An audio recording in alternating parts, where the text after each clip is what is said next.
All right, it's time to tune into the exciting world of sports. I am Udoka Njoku. Nigeria's table tennis quartets Taiwo Mati, Muiz Adegoke, Mustafa, and Samuel Buboye will play no part in this month's World Youth Championships, which will serve up in Tunisia from December 4 to 11. Now, this comes after Nigeria missed out on the 2022 IWTF World Championships in China in September. Now, it was reported that the Nigeria Table Tennis Federation officially wrote to the International Table Tennis Federation about its decision to withdraw the boys from the championships due to lack of funds. Nigeria's withdrawal means Africa's slot will be handed over to Egypt in Tunisia and also deny the boys the needed exposure and ranking points.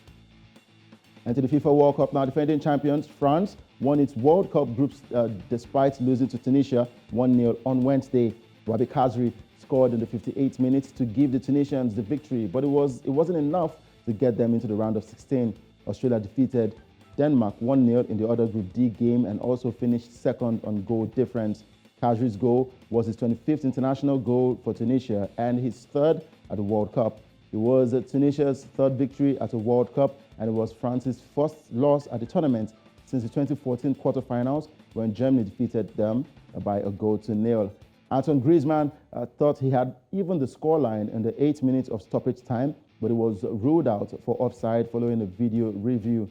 At the same time, Tunisian players on the bench crowded around a TV monitor, hoping for a Denmark goal that would have changed the group standings. But of course, unfortunately, it was a major loss and disappointment for Tunisia as they crashed out of the tournament. But of course, they left on a high. Now, looking at the results now in Group D was Australia 1, Denmark 0. Tunisia 1, France 0. France and Australia qualify from that group. Moving over to Group C now, Poland had a dramatic turnaround for them, keeping them with the tournament as they lost 2-0 to Argentina. Saudi Arabia lost to Mexico 2-1, and with that result, it means Poland and Argentina qualify for the round of 16. Now looking at the fixtures of matches to go down today, Germany are hanging on a thin thread because they will need to defeat Costa Rica to qualify for the round of 16, and Japan will be in action against Spain. And Canada will take on Morocco in Group F. Morocco will also need to win that game to qualify, and Croatia will be taking on Belgium. Now, talking about the game between Germany and Costa Rica, history is set to be made again as an all-female officiating trio will take charge of a game in Qatar. French referee Stephanie Frappart will make history in the Group E encounter between Germany and Costa Rica. She will become the first woman to referee a match at the Men's World Cup. The 38-year-old referee will lead an all-female team at the Albayt Stadium. She will take the field along with Brazil's Neuza Bach and the Mexican Karen Diaz Medina, who have been chosen as her assistants.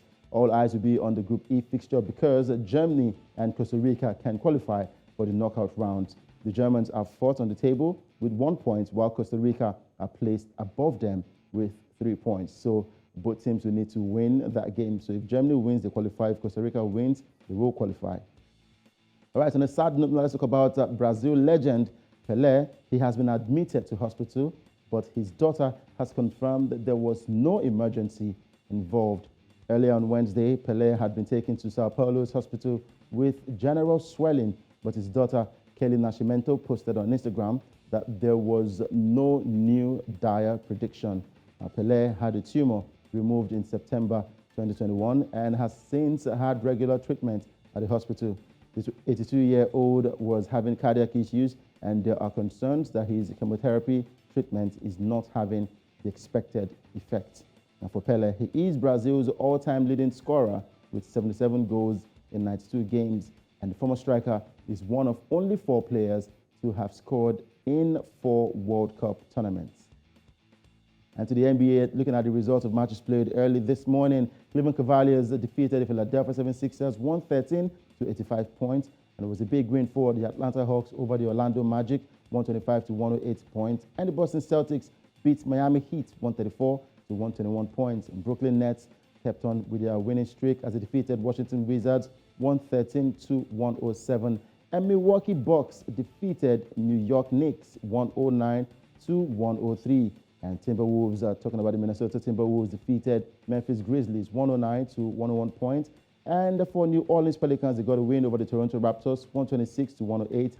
And the Oklahoma City Thunders defeated San Antonio Spurs 119 to 111 points. Also wins for the Denver Nuggets, Phoenix Suns, and the Utah Jazz, who defeated the LA Clippers 125 to 112 points.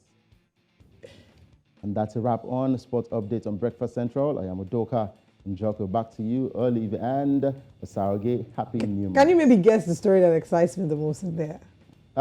Well, probably the one that has to do with the female referees. Absolutely. Exactly. For the first time, an all-female trio going to referee at the World Cup. That was such an exciting story to read. And I feel like asking you to read it again, but we all know the details. And I'm looking forward to seeing them do a great job. True. Funny thing is that game is actually a crucial game between Germany and Costa Rica. Germany needs to win to qualify for the next stage. Costa Rica needs to win to qualify for the next stage. And we have a female referee, and I'm sure she will take charge. A lot of emotions will be in that game, but of course, I'm sure Stephanie Frappert and her other officials have what it takes to officiate that game accordingly and professionally. Absolutely. Sad for Tunisia, though, but of course, I did 100% enjoy that game. I love the drama at the end after Griezmann thought he scored. But sad for them, sad for Saudi Arabia and for Mexico also.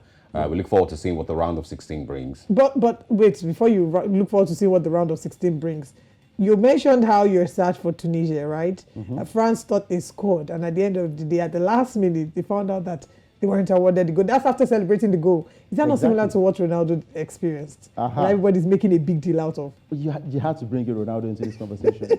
What's it concern Ronaldo, as they always say? Well, celebrating goal, finding out that he's probably not the one who scored the goal, and everybody's like, they're just making a fuss about it. Well, FIFA has actually come out to clear the air. They've awarded the goal finally to Ronaldo. It felt like Ronaldo lost sweet in that game. So finally he has been given the goal. He has been awarded the goal. So he should add it to his goal tally. Wow. Okay. Thanks very much, Udoka Njoku, for very interesting sports stories. Looking to see you again. Thank you very much. And talking about Ronaldo, he's on the verge of making a big move to Saudi Arabia. So lots of money coming in for Ronaldo. A lot of money. I can't get over the Ronaldo memes though. I'm going to report to PS Megan. Please, can we not do this? Udoka, thanks for stopping by. Thank you very much. All right.